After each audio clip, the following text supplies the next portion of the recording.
If you think you've heard everything about Aleister Crowley, get ready. Reality can be even more disturbing, visionary, and fascinating than any fiction.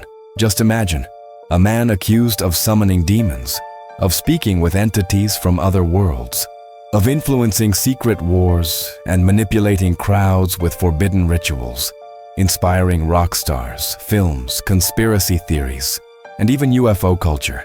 A man who crossed the boundaries between spy and poet, between saint and monster, between occult science and absolute chaos.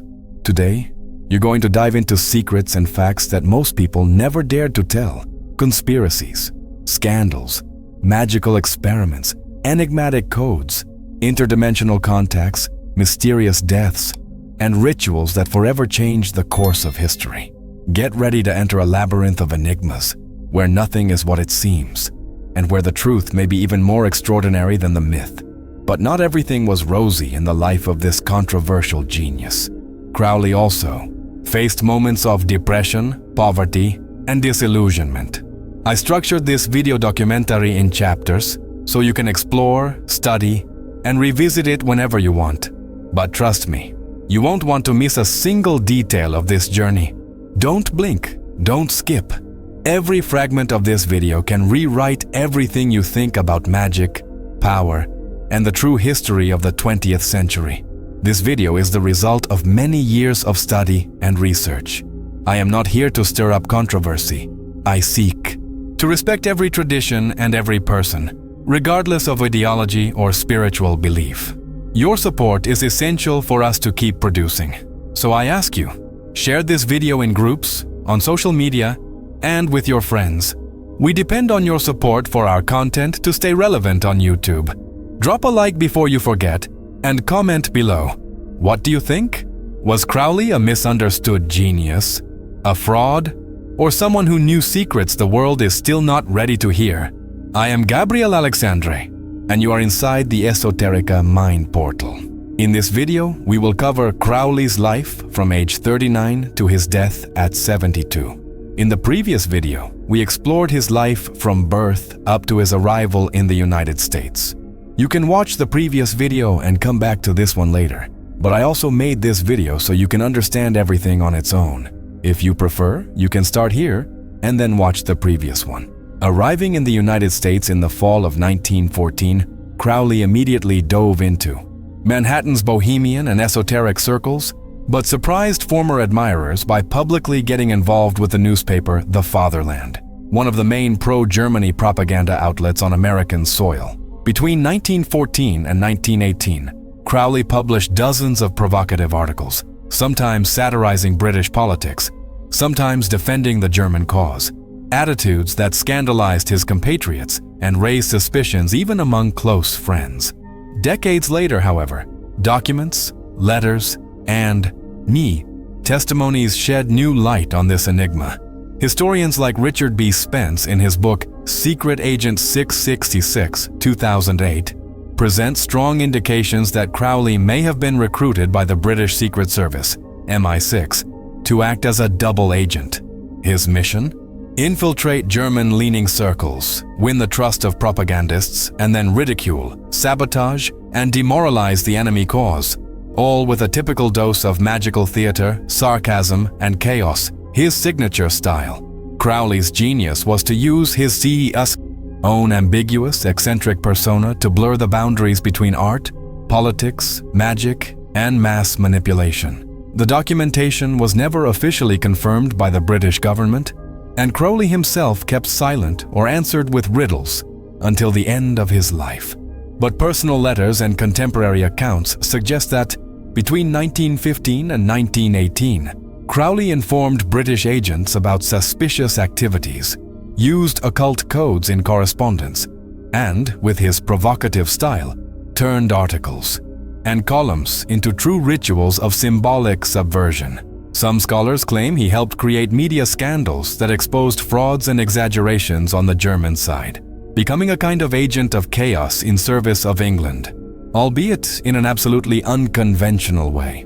In that same period, while moving pieces on the board of Secret War, Crowley did not stop his artistic and magical production. Between 1915 and 1919, he wrote plays such as The Ship, 1918, finished the occult novel Moonchild, completed in 1917, published in 1929, and founded esoteric groups like the Lamp of Invisible Light. He surrounded himself with young disciples and New York intellectuals, spreading the philosophy of true will and the gospel of the new aeon through literature, art, magic, and perhaps a sophisticated operation of psychic warfare. In 1918, at the height of his stay in New York, and already immersed in advanced experiments in sex magic, Crowley conducted, together with his priestess Roddy Minor, the famous series of rituals known as the Amalantra working. The stated goal was simple: open portals for contact with intelligences beyond the human. What happened, however, transcended any expectation. During the visions, Crowley received and drew the portrait of an unprecedented entity, with features as enigmatic as archetypal: Lamb. The drawing, made around January 1918, shows a being with a large head, dark eyes, and a deep gaze. The antithesis of the human, yet strangely familiar. Beneath the portrait, the signature, Lamb. In Tibetan, that name can be translated as door or path. There is also an esoteric nuance. When you chant the name Lamb slowly, it blends phonetically with the mantra I am, suggesting that this entity might be both another and a mask of the deeper self. Crowley was a master of wordplay and magical intonation, an art little understood but rooted in the practices of Celtic bards, in Kabbalistic formulas, and in modern times, in mantras. He seemed to play with the power of sound to create realities. For him, intoning a name was more than invocation. It was a direct experiment with the archetype, a fusion of identity and alterity, shadow and light. For this reason, many contemporary scholars suggest that Lamb could ultimately be a manifestation of Crowley himself on another level of consciousness, an avatar of cosmic will, or even a mirror of the collective unconscious, which connects the episode deeply to the eternal debate about Aiwass. The relationship between Lamb and Aiwass has never been fully deciphered. For some, Lamb is a door to the same praeter-human current that transmitted the Book of the Law. For others, it is a guardian of the threshold, an interface with Enochian intelligences, or even an archetypal precursor of what decades later would be called the Greys, the extraterrestrials of modern UFO narratives. What is certain is that, starting with the Amalantra working, the modern magician gained a new key: contact with Ehem. Entities, whether Aiwass, Lamb, or others, is never a simple objective phenomenon, but an experience that challenges the boundaries between the real, the symbolic, and the psychological. Thus, before returning to England in 1919, Crowley had already opened doors that would influence not only 20th century occultism, but also pop culture, ufology, depth psychology, and the collective imagination of the post-war world. And for you, what is more unsettling, to imagine that entities from outside are watching us, or that when we invoke them, we are actually touching the deepest and most unknown layers of our own being. How could someone have drawn a being so similar to reports of the gray alien 28 years before the first officially recorded case of contacts with alien craft, which would be the Roswell case? But how do we explain that Crowley, in 1918, drew the portrait of Lamb, an entity with large eyes and an elongated skull, eerily similar to the iconography of the Greys, almost 3 decades before the first major official case of alien contact, the famous Roswell incident in July 1947? Curiously, in the same year as Roswell, rituals dedicated to invoking Lamb were being conducted in the United States by Crowley's disciples, such as Jack Parsons, Marjorie Cameron, and Kenneth Grant. These workings, known as the Babylon working, and later systematized by Grant in England, aimed to open portals between dimensions, facilitating contact with intelligences beyond the human. For Otoyi, many occultists and conspiracy theorists, there are no coincidences. They suggest that such magical operations may in some way have catalyzed the emergence of the phenomena associated with Roswell. as if in that precise 1947, magic, science, and myth collided to inaugurate a new era of contact. Would it be an exaggeration to say the magicians brought the extraterrestrials? Or is it simply one more synchronicity at the crossroads of occultism and history? Comment below. Did you already know this curiosity? It is worth remembering that over time, the philosophy of Thelema evolved and branched out. Many who follow its principles today do so in a more ethical and conscious way, aligned with the laws of their countries. For these practitioners, the maxim, "do what thou wilt," is not an invitation to libertinism, but to the discovery of true will, a path of self-realization and spiritual responsibility. There are groups that adopt Liber al vel legis, the Book of the Law, as a central philosophical foundation, yet distance themselves from the figure of Aleister Crowley, rejecting his personal excesses or certain controversial practices. For them, Crowley was only the messenger, an imperfect yet necessary prophet who brought a valid revelation to the world. A curious paradox, yes, but common in the spiritual field. Just as there are Christians who reject the church, there are Thelemites who accept the law, but not the man. In the end, perhaps this is the greatest sign that Thelema is alive, because everything that is alive transforms. Between 1915 and 1918, at ages 40 to 43, Crowley wrote Liber Aleph, a series of philosophical and instructive letters to his disciple Frater Achad, which would become one of the central texts of Thelemic thought. He also wrote Amrita, a detailed diary on yoga practices and mystical ecstasy, and published new volumes of The Equinox, solidifying his reputation as an tireless writer and innovative magician. In 1919, at age 44, Crowley returned to England with an even more controversial reputation, but with a consolidated body of work and a name immortalized in world occultism. His ideas were already crossing oceans and languages, inspiring occultists and artists of both the old and the new worlds. Among his admirers was the young Fernando Pessoa in Portugal, who in the following decades would correspond with Crowley, and in 1930 would stage with him the legendary episode that attempted to fake his death in Cascais, BTIY. Masterstroke that shocked the international press, further fed the beast's myth, and sealed the encounter between two of the greatest icons of modern esotericism. What almost no one knows is that this disappearance was not merely a bad joke. Some say it was part of a carefully planned ritual. Fernando Pessoa, besides being a poet, was a deep connoisseur of astrology, symbolism, and occultism. He and Crowley are said to have arranged the hoax as part of a magical performance staged in places full of esoteric meaning in Lisbon, such as the Jeronimos Monastery and the Belém Tower, sites linked to the Order of the Templars and to ancient secret traditions. The choice of the Boca do Inferno, with its dramatic name and almost supernatural landscape, was no accident. For many scholars, that was ritual theater, a symbolic death to invoke hidden forces of the past, activate ancient energies, and be reborn with new power. A typical gesture from someone who saw life itself as a kind of alchemical ritual, a cauldron of experiences, a metaphysical scientist. Fernando would say that Crowley embodied the archetype of Hermes, the trickster messenger.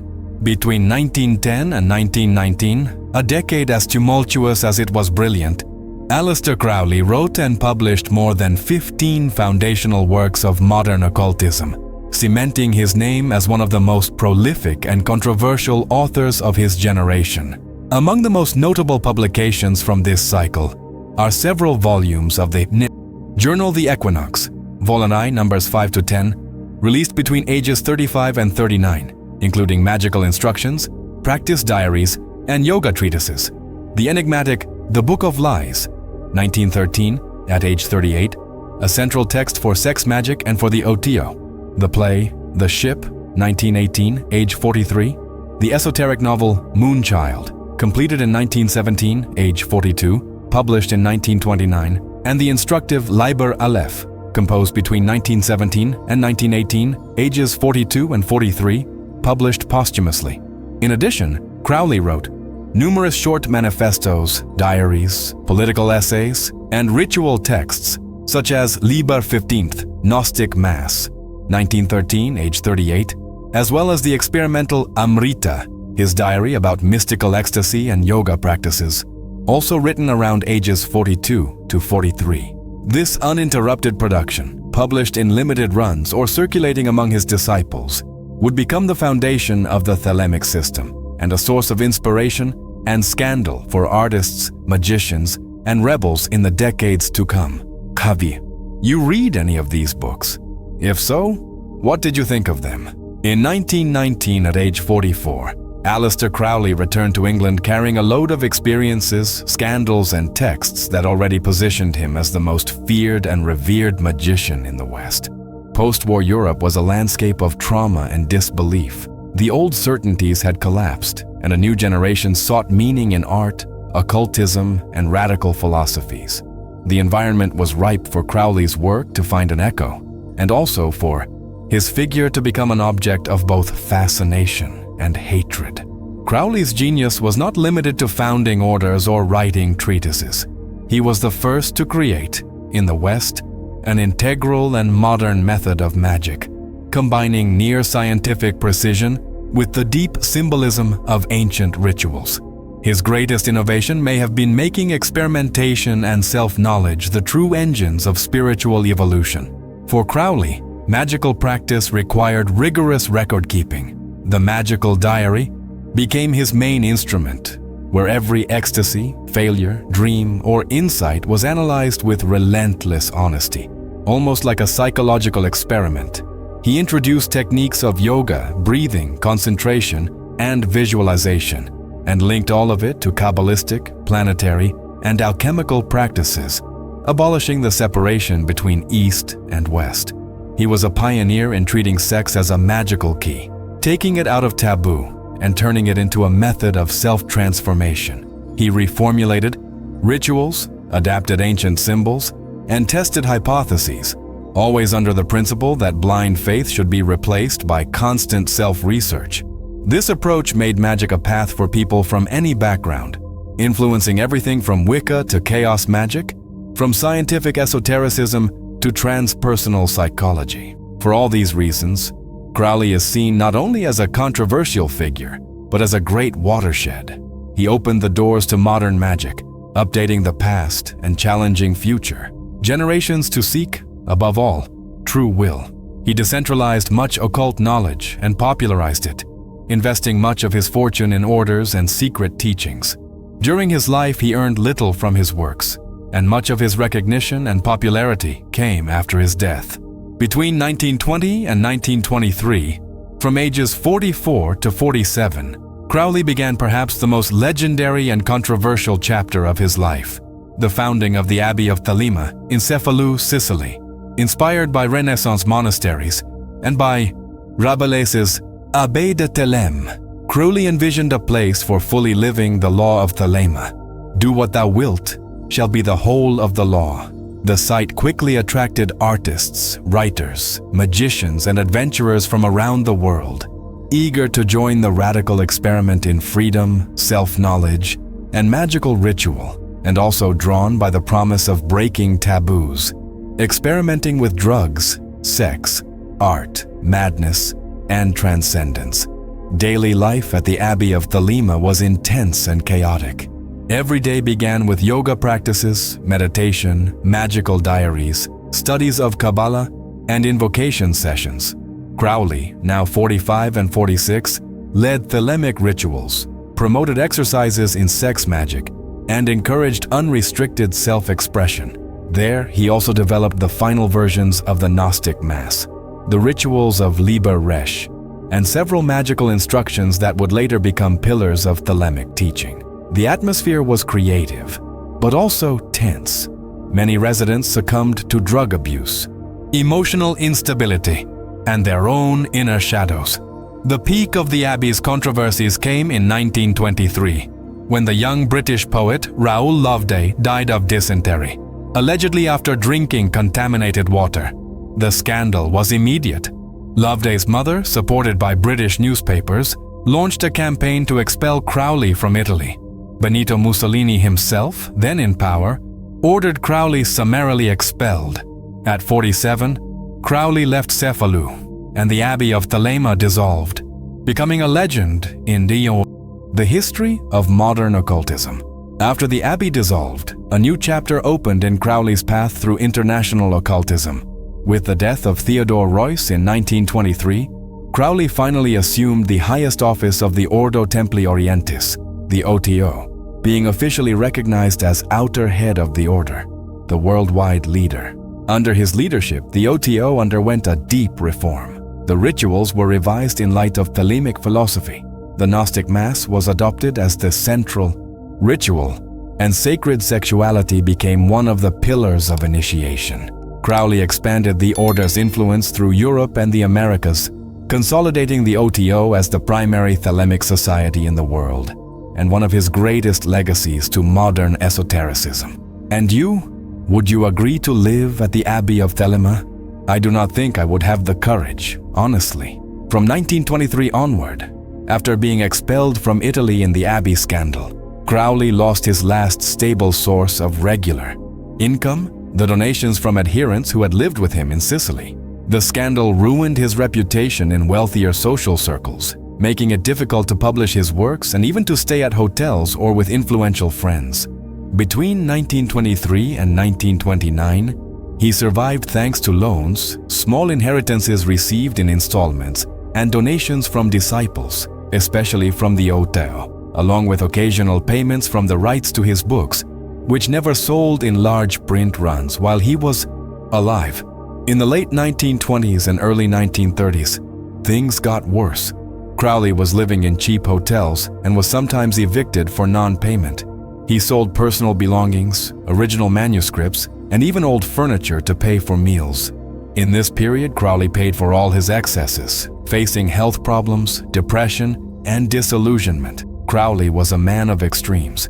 Many criticize his lifestyle. Some say he was a kind of mad scientist who used his own life as a great magical experiment, not caring much about the consequences of his quest. The fact is that magical knowledge demands great responsibility. Crowley was a controversial and eccentric figure, but his influence on esotericism is undeniable.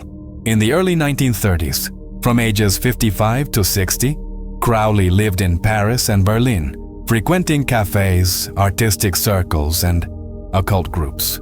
He published Magic in Theory and Practice, 1930, one of his masterpieces and a definitive reference on ceremonial magic, the structure of rituals, sex magic, and detailed explanations of Thelemic philosophy. The work profoundly impacted generations of occultists, becoming a true manual of self-initiation and magical experimentation. He was supported by loyal disciples or small donations from admirers.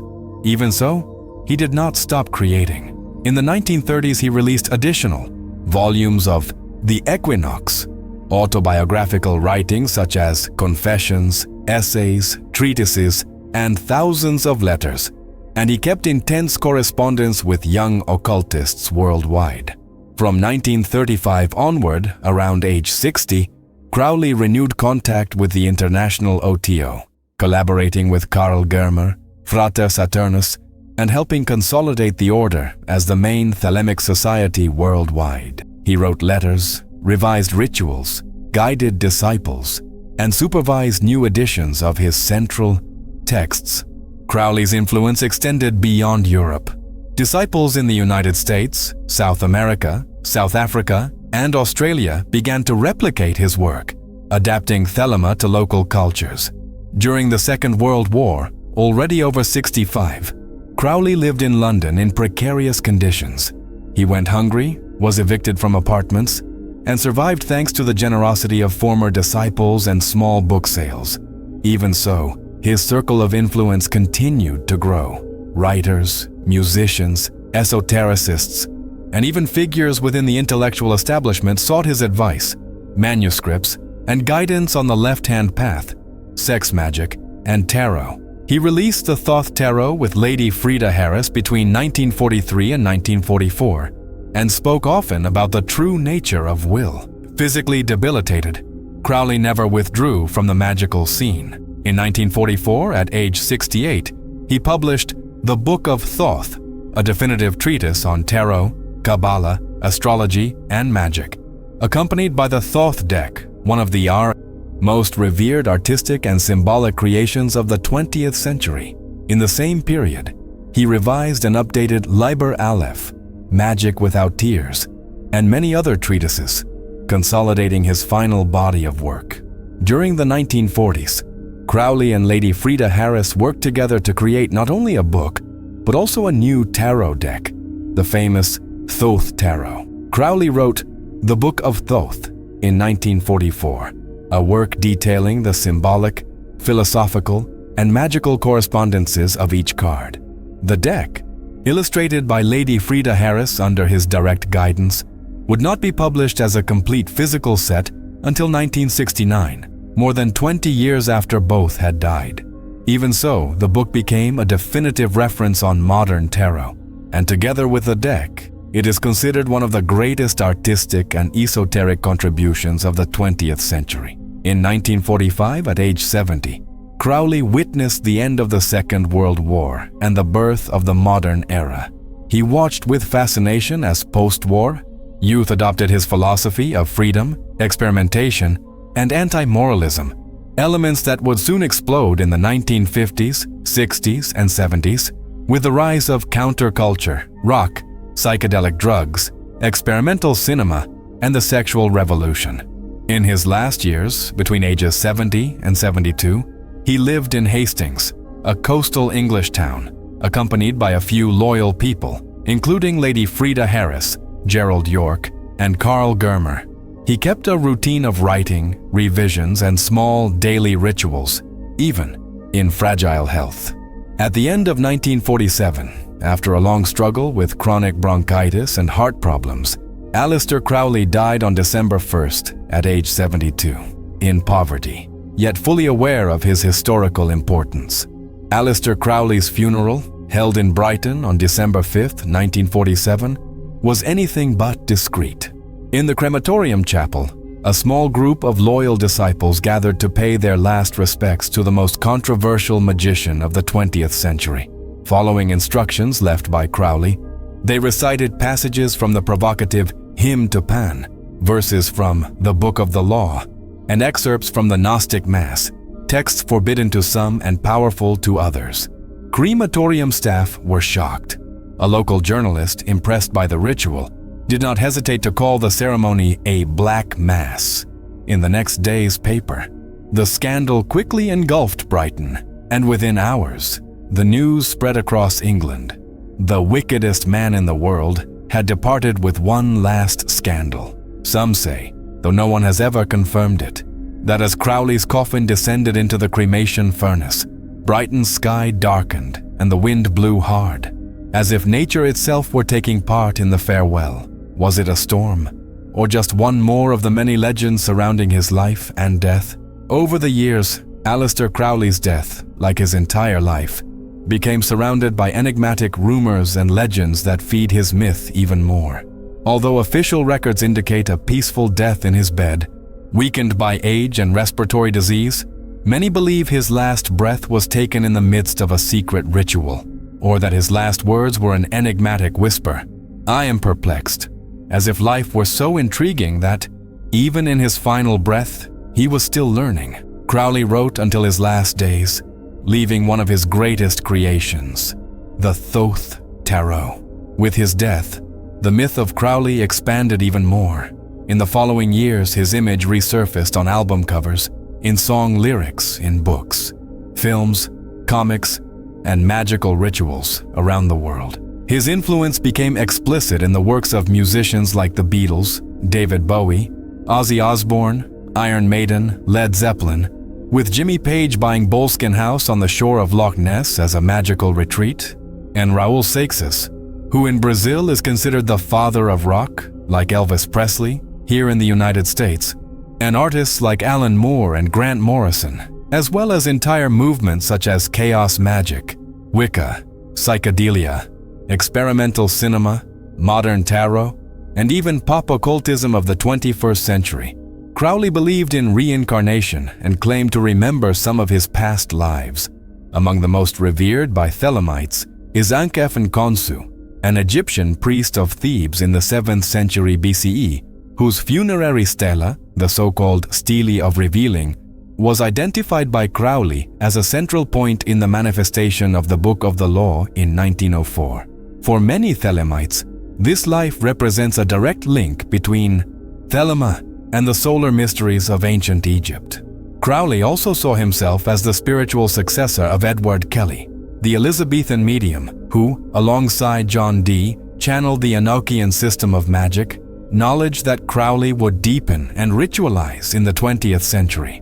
Some adherents also point to possible karmic links with Apollonius of Tyana, Eleusis, and even the controversial Pope Alexander VI. At times, he also claimed to be the reincarnation of Eliphas Levi, associating each incarnation with some aspect of the quest for spiritual mastery, the breaking of dogma, and the living of the sacred outside institutions. Thelemic societies and the Oteo remain active, influencing generations of magicians, writers, musicians, and spiritual seekers. Crowley's books, once restricted to secret circles, are now mass-published and studied in universities, temples, self-knowledge groups, and alternative communities around the world. Between 1920 and 1947, Aleister Crowley passed through his most mature and productive period as a writer, magician, and systematizer of modern occultism. He produced dozens of books, treatises, diaries, and essays that cemented his definitive position in the esoteric landscape. Soon after the First World War, Crowley published Diary of a Drug Fiend, 1922, age 47. A semi-autobiographical novel about addiction, magic, and self-transformation, and completed the monumental series Magic, Book 4, a true Bible of ceremonial magic compiled between 1912 and 1929. In The Equinox of the Gods, 1929, age 54, he narrated the origin of Thelema and reaffirmed his prophetic mission. During the 1930s, Crowley deepened and popularized his work. Magic in Theory and Practice, 1930, age 55, became the definitive manual of 20th century magic, teaching everything from basic rituals to advanced practices of sex magic and initiation. In the same era, he published Liber Aleph, 1936, age 60, a philosophical and instructive compendium in the form of letters, and 8 lectures on yoga, 1939, age 64, pioneering the bridge between Eastern and Western mysticism. In his final phase, already physically weakened, Crowley still found the strength to leave his most popular legacy. In 1944, at age 68, he released The Book of Thoth, the definitive work on tarot, accompanied by the Thoth deck, which would be published physically after his death. During the 1940s, he also wrote Magic Without Tears, answering disciples' questions in a EDSE, clear and didactic way. It would be published posthumously and soon became a reference for initiation and magical self-development. The importance of these works is immense. They form the base of Thelemic teaching, establish magic as a path of self-knowledge and experimentation, and continue to inspire seekers today, from traditional scholars to artists, musicians, and cultural rebels of the 21st century. By the time of his death, the name Crowley was already definitively linked to the reinvention of esotericism, to modern tarot, to sex magic, to the idea of true will, and to the boldness of turning life into myth. The unicursal hexagram, popularized by Aleister Crowley, is one of the most striking innovations of high modern magic. Unlike the traditional hexagram formed by 2 overlapping triangles, the unicursal figure can be drawn with a single continuous line. It symbolizes the indivisible unity between macrocosm and microcosm, spirit and matter, the visible and the invisible. This continuous form not only makes it practical for ritual use, it also carries a more dynamic symbolic force, reflecting the fluidity of will as it crosses the planes of existence. Crowley adopted it as one of the main seals of the AA, associating it with alchemical elements, the concept of true will, and the conscious integration with the inner divinity. Its geometric simplicity allied to esoteric depth made the unicursal hexagram a true icon of modern ceremonial magic, still used today by occultists as a symbol of balance, power, and self-mastery. Over his life, Aleister Crowley wrote more than 80 books and hundreds of ritual, philosophical, poetic, and magical texts, forming one of the vastest and most influential bodies of work in modern occult history. He also founded or reshaped esoteric orders that remain active today. The AA Astrum Argentum, dedicated to self-knowledge and the knowledge and conversation of the Holy Guardian Angel. The Ordo Templi Orientis, the OTO, which he came to lead globally, integrating into it the principles of Thelema, and the legendary Abbey of Thelema in Sicily, a community that sought to live spiritual freedom in full. Before that, he had been initiated into the Hermetic Order of the Golden Dawn, where he began his initiatory path. It is also worth noting that Thelema today has become a spiritual philosophy quite different from Crowley's personal precepts, with an emphasis on the spiritual development of the human being as a whole within one's own limits. Times are different now, and much has changed since his death. Although he was never recognized by regular English Freemasonry, Aleister Crowley did have a real and significant connection with esoteric masonry. In April 1904, he was initiated in an unconventional way into the 3 symbolic degrees, entered apprentice, fellowcraft, and master mason, by an irregular lodge in Paris linked to the Grande Loge Nationale Française, an environment more open to occult experimentation. For Crowley, more than social rites, Masonic symbols were portals to self-knowledge and spiritual power. That relationship deepened in 1913 when he received the higher degrees of the Rite of Memphis Misraim from Theodore Royce, leader of the OTO. This rite, marked by Egyptian, alchemical, and Hermetic influences, offered a mystical approach to Masonry and served as the structural basis for the reform Crowley would apply to the OTO.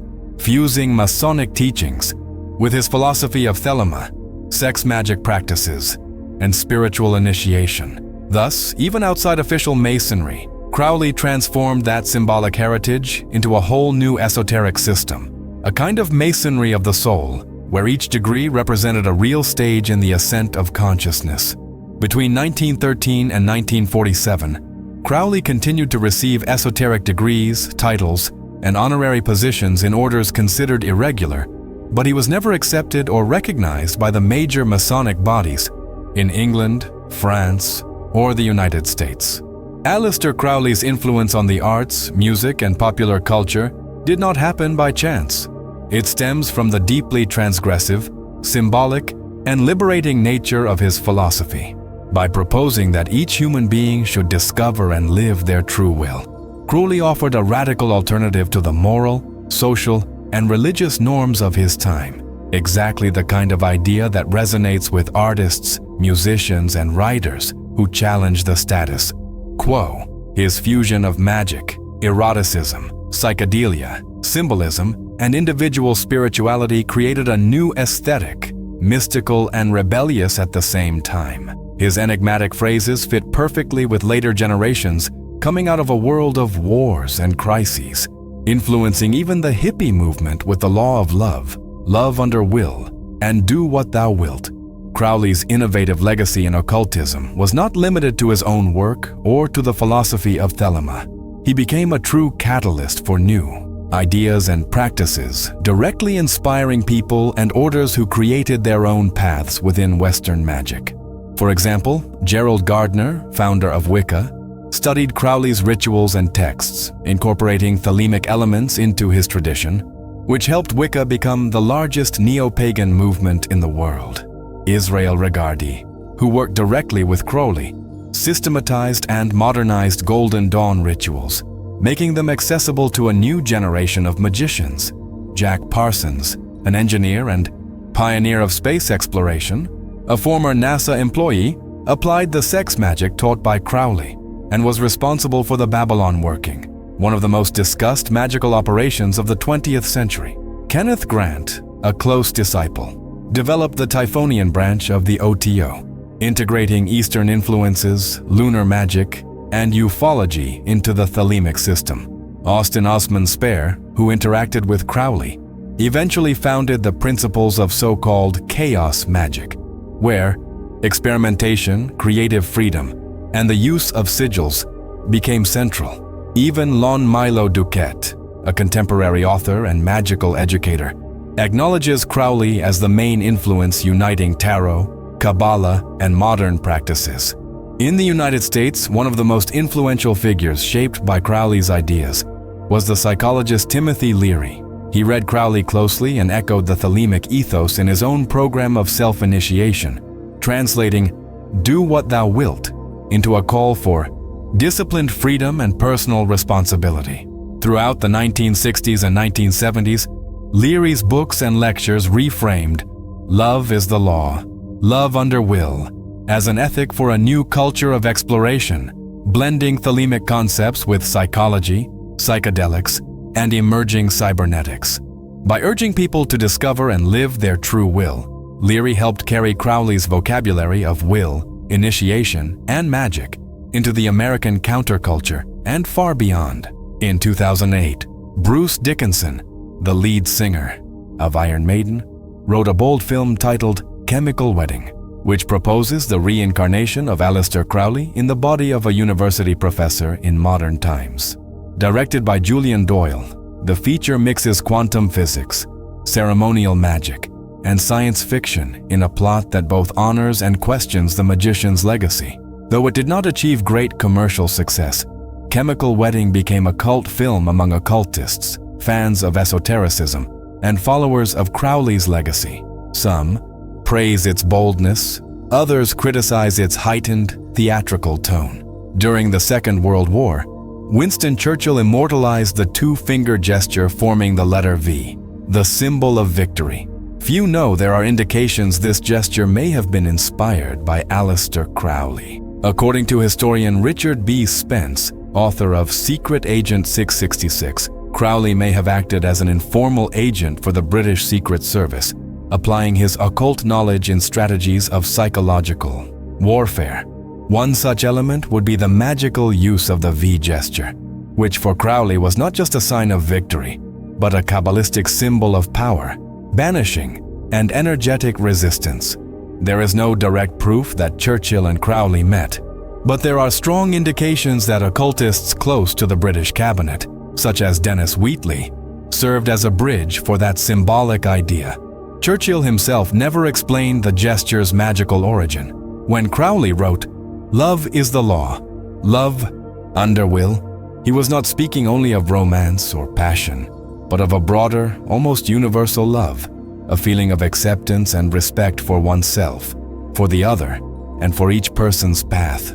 Love under will means that true love must be aligned with who you really are and with what you truly wish to become, with your unique mission in the world. It is not a blind or destructive love, but a conscious love guided by your true will, that is, by your deepest purpose. The phrase, "every man and every woman is a star," shows how much Crowley believed in the uniqueness and value of each person. Just as every star has its own light in the universe, every individual has a path, a role, and a light. It is also worth remembering that, in occultism, the human being is seen as the pentagram itself. In other words, the human being is literally a star. The philosophy of Thelema has codes and hidden meanings. Many of them are only interpreted within Thelemic initiatory traditions, and even then, many initiates still misunderstand key teachings. This is the great paradox of geniuses, and that is the end of another story. If you want a part 3 of this video, comment below with the phrase, "I want part 3 of this video." There are many interesting topics about Crowley's life and about Thelema that you may also enjoy. Remember to subscribe to the channel and turn on the notification bell to receive our videos. Believe me, there is a lot of good content coming, and you will not want to miss the next videos about spirituality, esotericism, occultism, and much more. I have one more request. Would you share this video on your social networks, in groups, and with friends? That way you help me keep dedicating myself to bringing quality content to you, and together we will build a chain of wisdom and love. Save this video to your favorite playlist to come back and watch again later. Thank you for staying with me until now. And remember to check out our other videos. Remember to visit our profile